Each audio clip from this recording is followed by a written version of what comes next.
bộ nó đang bị chặt anh em nha.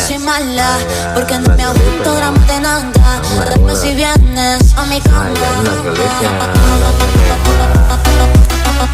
về cây nha.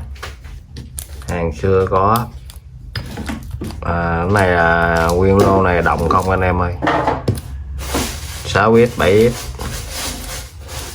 chỉ có 6x với 7x thôi anh em, với có hai cây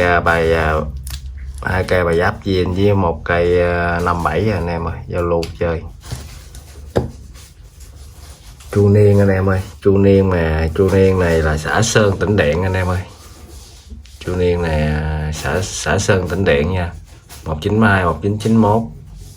Này là báo anh em là xã Sơn Tĩnh Điện. Xài ruột trắng anh em ơi, không phải ruột vàng nha. Cây này đẹp, cứng cáp, còn khá đẹp luôn anh em.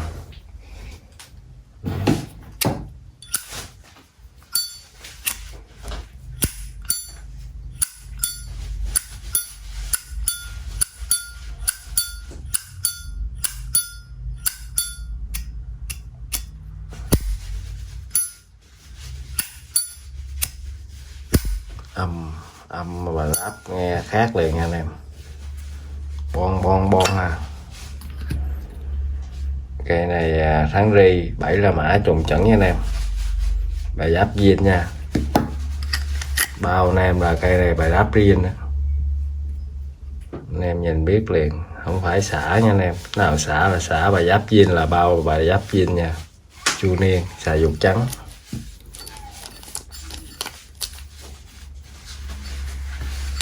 Giá cũng mềm anh em ơi.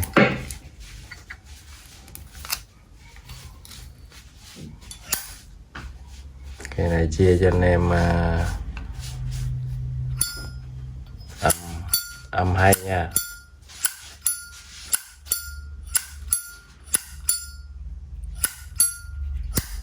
Cái này để cho anh em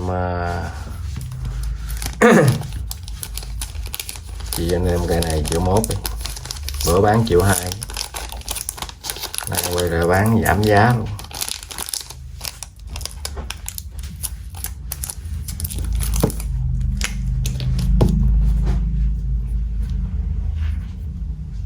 $3291 nha anh em. Chu Niên 3291 bà ráp. Bao anh em bà ráp viên nha. Xài ruột trắng, hàng còn đẹp cứng cáp nha, âm hay. Rồi lên cho anh em một cây Chu Niên luôn. Quên là không phải, cái này là đồng anh em. Cây này đồng viên, bài đáp viên á. Chủ đề tàu ngầm anh em, sưu tầm. Cây này còn keo bảo vệ luôn nha. 12 la mã anh em, 96 ha. Cây này bữa em bán là 1339 nha. Ngày nay bán cho anh em cây này chia giảm cho cà phê anh em luôn, 1280 luôn.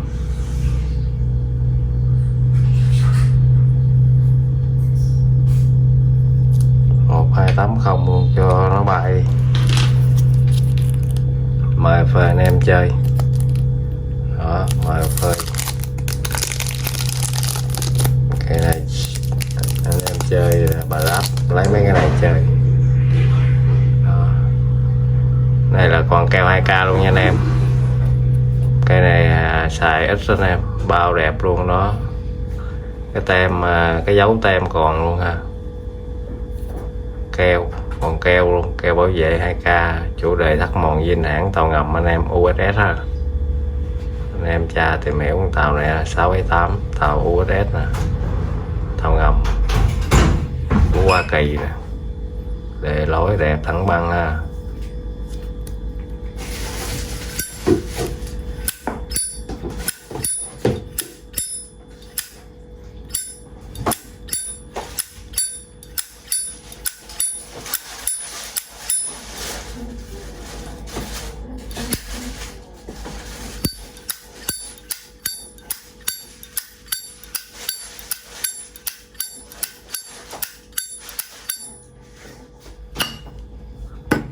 này vuột khá đẹp anh em. 12 La Mã tháng G nha, tháng 7.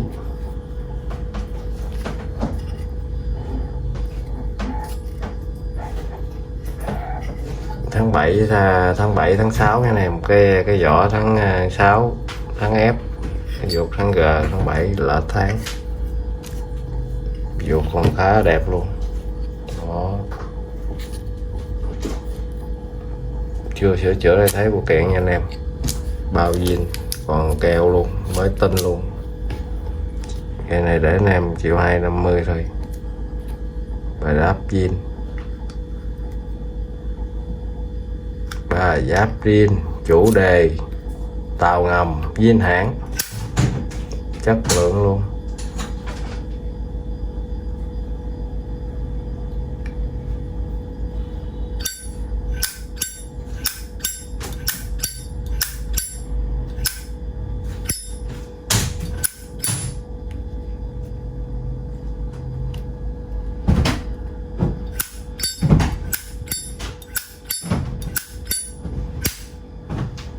Rồi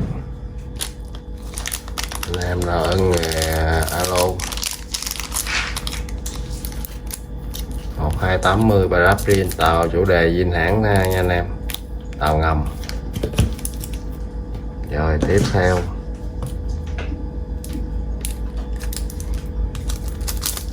lên cho anh em cây 71. Cây này khá là đẹp luôn anh em, hoàn hảo hết luôn, 1.280.000.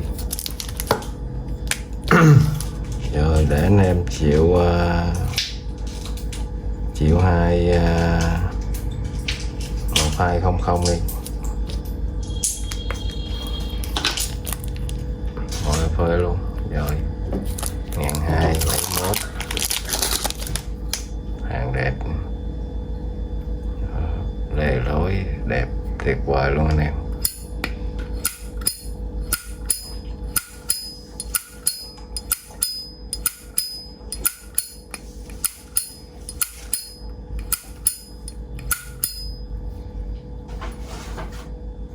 Đẹp ha, ba đứng anh em ha, trước 2 đứng sau 1 đứng nha. Búa tán bánh xèo lưỡi gà là zin nguyên bản hết anh em, một mặt chữ búa tán bánh xèo lưỡi gà là zin hết, chưa sửa chữa là thấy ok anh em. Hàng đẹp sạch sẽ. 71 anh em nào chơi năm sinh 71 lấy cái này chơi anh em. Hàng chất lượng nha.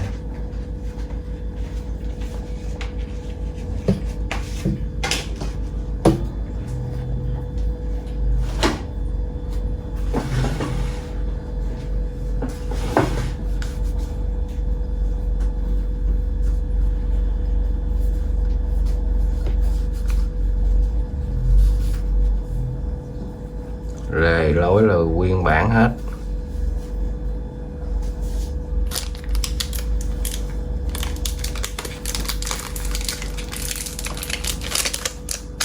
Không cấn móp té ngã anh em, hàng đẹp, 1.200.000 anh em ơi.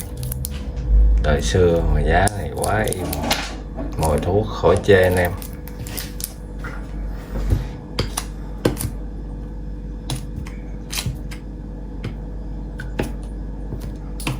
Bảy sáu anh em, đó 76 nè,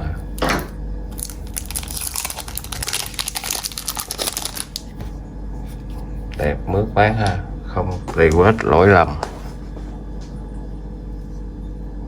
Đề lối là thẳng băng, 6 bạch sắt anh em, trước 3 sắt sau 3 sắt nha, không cấn móp té ngã, hàng đẹp, đề lối zin nha.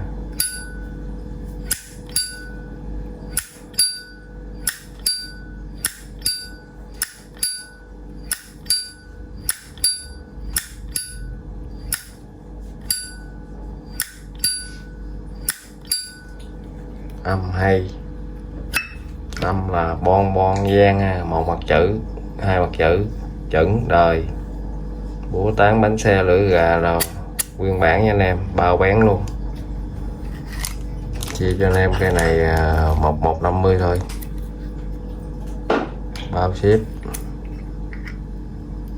hàng là không lỗi lầm nha anh em, bao zin, chưa sửa chữa thay thế của kẹn anh em. Âm nha, vang hay ha, âm rất là vang luôn.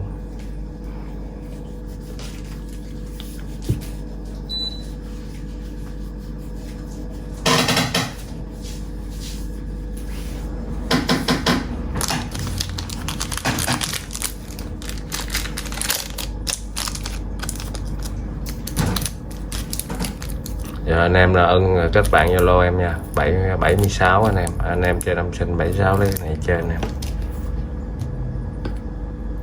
Rồi tiếp theo lên cho anh em một cây 79 nha, 79 quên 78 thần tài anh em, 1239 anh em, giá quá tốt anh em ơi, hàng xưa càng ngày càng hiếm á. Giá càng ngày càng cao nha, lề lối là zin nguyên bản, hàng đẹp không có móp té ngã nha anh em. 78 sử dụng 4 bịch sắt ha.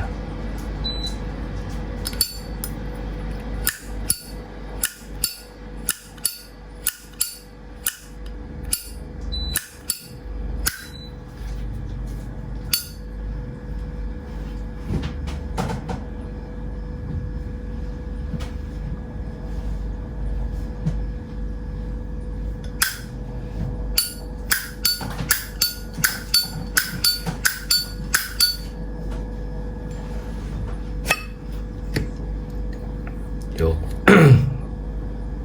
chuột nè anh em, chuột còn đẹp nha anh em. Cây này sử dụng chuột màu mặt chữ nha anh em, theo máy về chuột màu mặt chữ nha.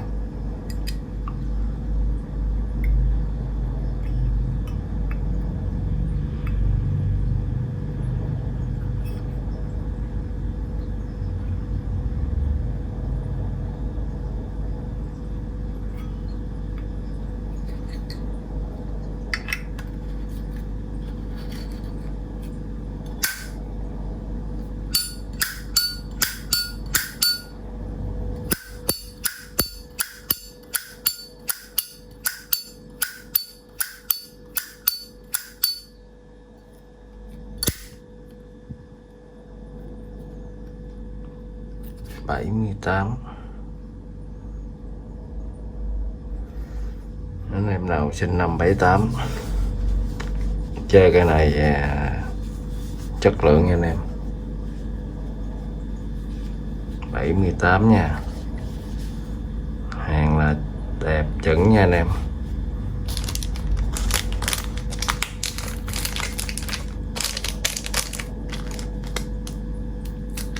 Bán hàng chia cho mời cà phê anh em luôn nha.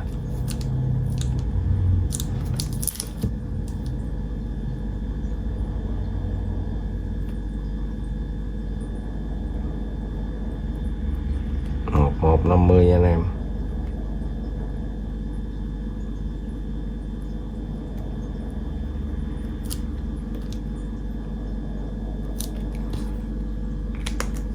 Mời cà phê anh em luôn, 1150 luôn, 78.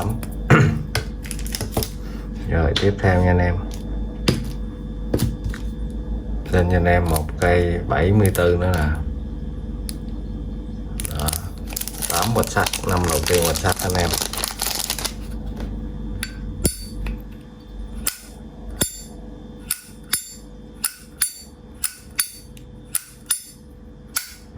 Bảy mươi tư, hàng đẹp sạch sẽ anh em ơi,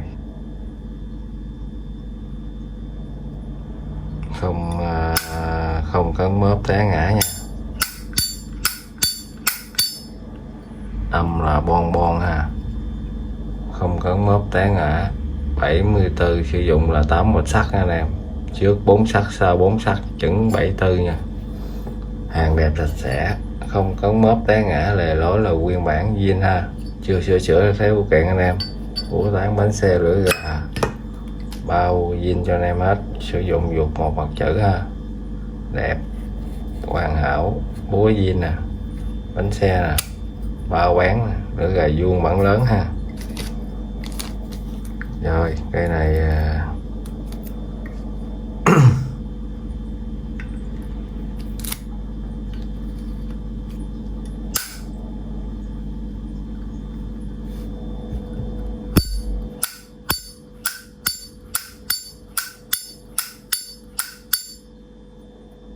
âm bon bon bon.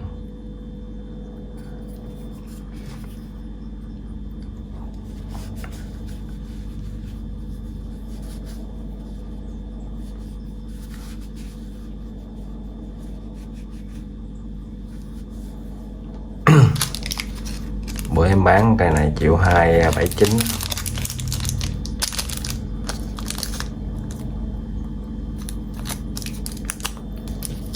Để chia cho anh em cây này 1.200.000 luôn.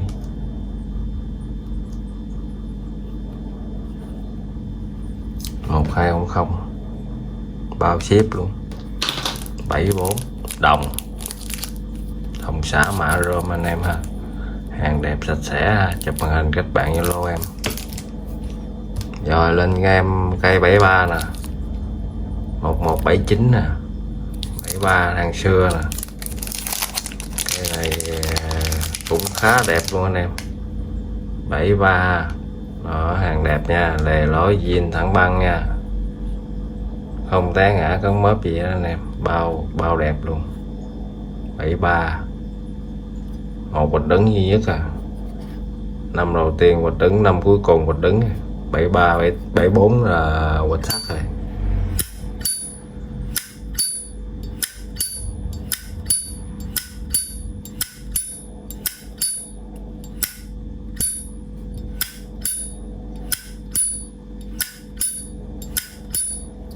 Cây này âm cũng khá là hay, bon bon bon. Vuột sử dụng là một mặt chữ anh em, vuột đẹp ha. Trận săn búa tán bánh xe là zin nguyên bản hết anh em. Hàng đẹp sạch sẽ hết, không lỗi lầm. Zin nguyên bản, chưa sửa chữa thay thế phụ kiện nha. Bao anh em chơi, em bao là bao xài, chất lượng.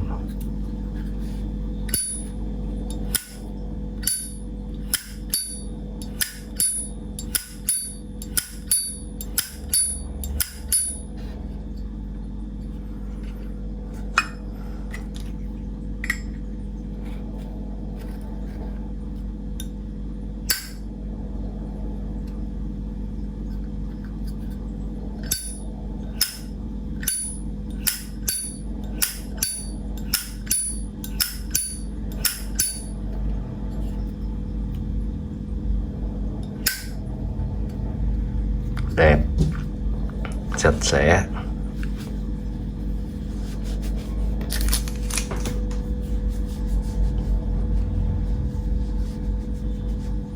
Bảy mươi ba.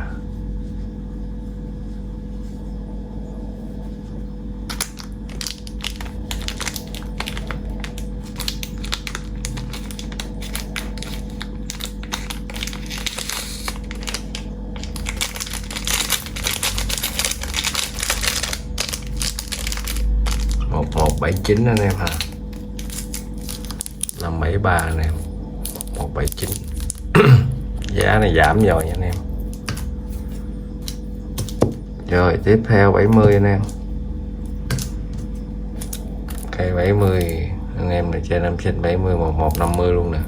Bán xả luôn nha. Cây này em cũng có quay rồi. Quay lại.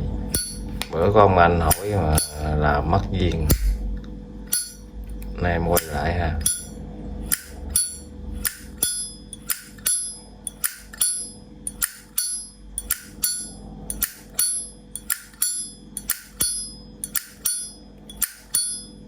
Cây này âm cũng khá anh em, đẹp nha anh em, không lỗi lầm tì quết gì, bao anh em đẹp luôn.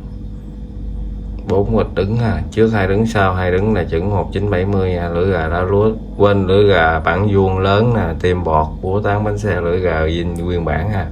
không cấn móp té ngã, bao đẹp luôn.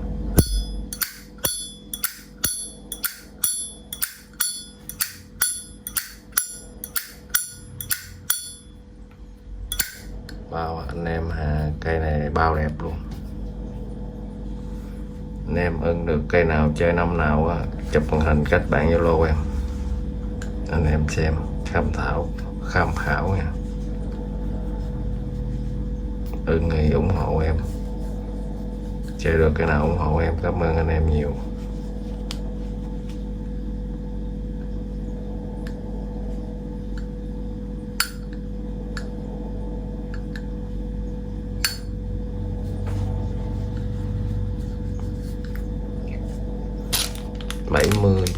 Năm 70 anh em, anh năm sinh 70.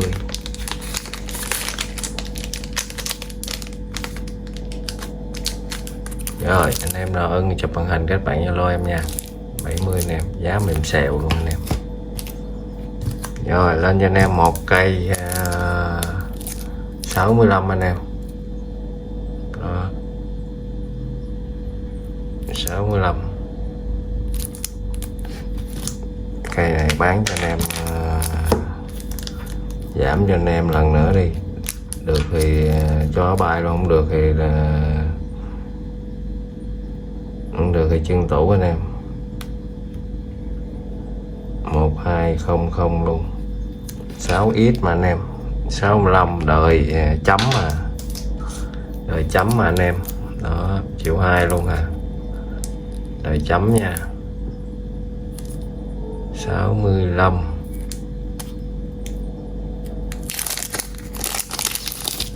Triệu 2 luôn anh em. 65 hàng đẹp sạch sẽ ha.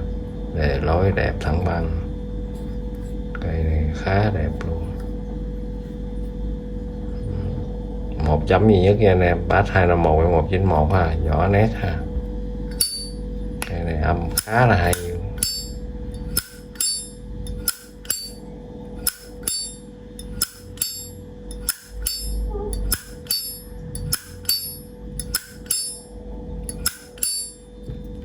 Cây này âm bon.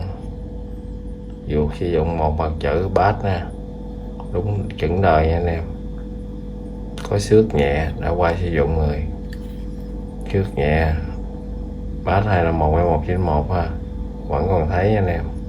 Búa tán bánh xe lửa gà zin nguyên bản, chưa sửa chữa thế vô kiện nha. Lửa gà là lúa tiêm bột chuẩn hàng nha anh em. 1.2 luôn anh em, không chơi nữa chơi gì anh em. Đời xưa mà. Âm là tan bon.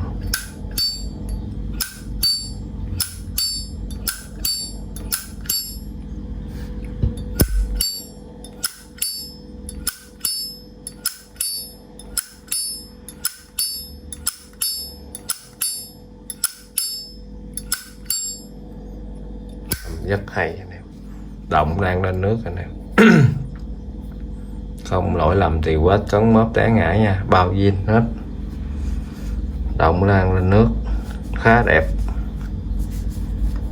Anh em cầm mấy cây này xưa xài là chăm thuốc khỏi chê anh em. Chất lượng, kính xăng nhẹ lửa. Rồi em xin phép đổi cái bịch mới nha, cho phong thủy này. Bịch cũ quá, em đổi bịch mới nha.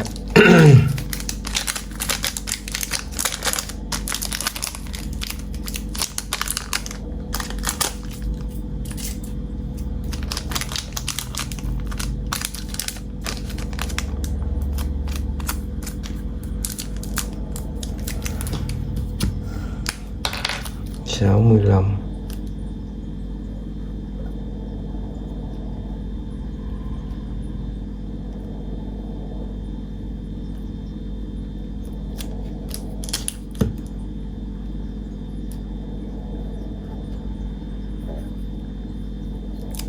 Một hai không không. 65 1200 nha anh em. Đó, anh em ưng chụp màn hình các bạn Zalo em. Rồi lên cho anh em một cây 57 nè. Cái này em đang chăm thuốc nha.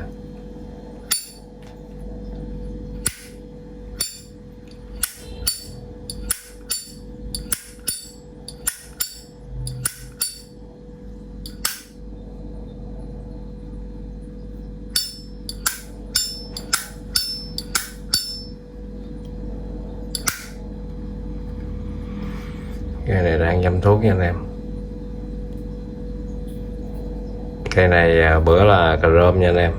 Em xả ra lòi đồng. Ở nhà em xả luôn nha anh em. Xả bằng tay. Xả ra rất là đẹp nha anh em.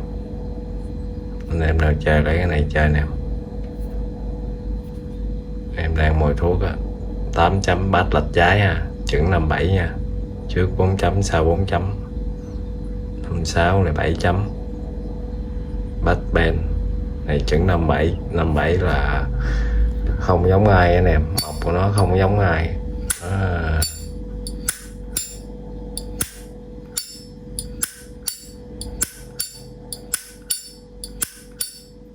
Âm này âm zin nha. Cây này đang mồi thuốc. Bát lệch trái chẩn đời luôn nè anh em. Búa tán bánh xe, lưỡi gà là zin nguyên bản nha. Sọ chỉ, lưỡi gà gù, tim bọt, chốt tán búa dù. Đó, bao anh em zin chưa sửa chữa là thế bộ kiện. Em đang chăm thuốc.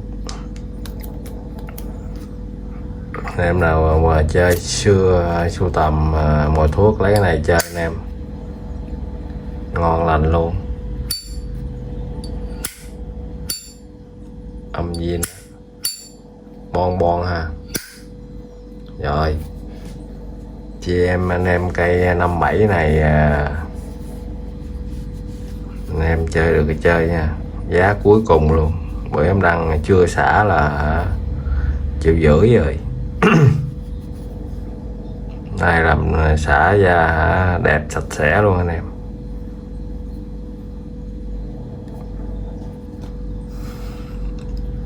Sạch sẽ luôn rồi. Rồi chia cho anh em cây này đời xưa 1450 đi. Cho anh em dễ chơi, dễ giao lưu. Chứ này xả tiền công hết 150 200 ngàn rồi. 57.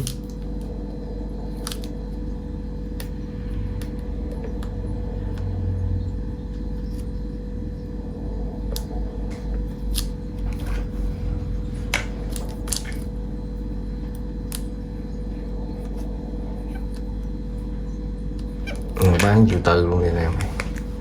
Cho trôi lẹ. Đó, cho anh em chơi trải nghiệm luôn. 1,4 triệu luôn. Bỏ công ra làm luôn. Rồi em kết thúc video đây nha. Anh em chơi được cái nào ủng hộ em ha. Chúc anh em xem clip vui vẻ nha. Em xin lượt đăng ký kênh, được like ủng hộ kênh nha anh em.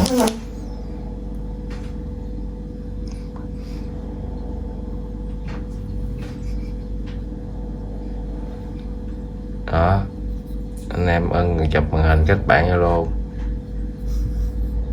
Em có cây 74 này nè,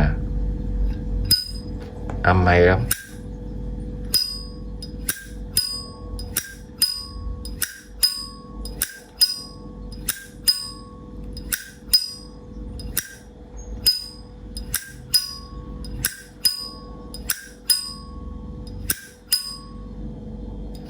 Anh em chơi mồi thuốc lấy cái này chơi. Tại cây này có dăm xước mà được cái zin hết á, lề lối là zin hết, ruột theo máy luôn, zin luôn.